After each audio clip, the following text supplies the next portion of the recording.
Partial remains found last month on Everest are believed to be those of a British adventurer who disappeared 100 years ago.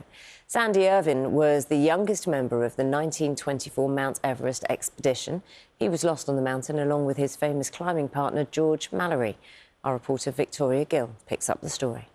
Sandy Irvine, seen here on the left with his companion, the great mountaineer George Mallory. Mallory was asked just before their 1924 expedition why he wanted to climb Everest. His famous answer? Because it's there. But the two explorers disappeared together during their ill-fated attempt to summit the highest mountain on Earth.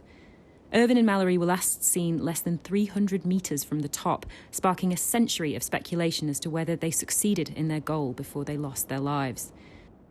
Now, National Geographic filmmaker Jimmy Chin has led a mission that has found what's believed to be Sandy Irvine's partial remains. The team discovered a foot inside a 1920s leather boot with a name tag, A.C. Irvine, stitched into the sock.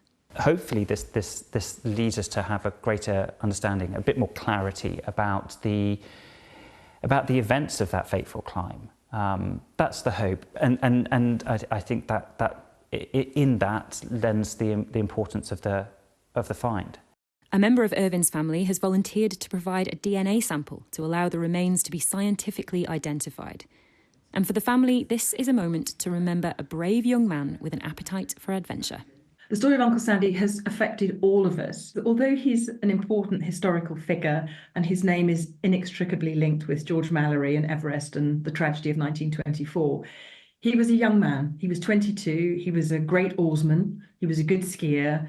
He was very popular with the opposite sex. He had lots of women who adored him. But above all, he was a young man who just took life and lived it.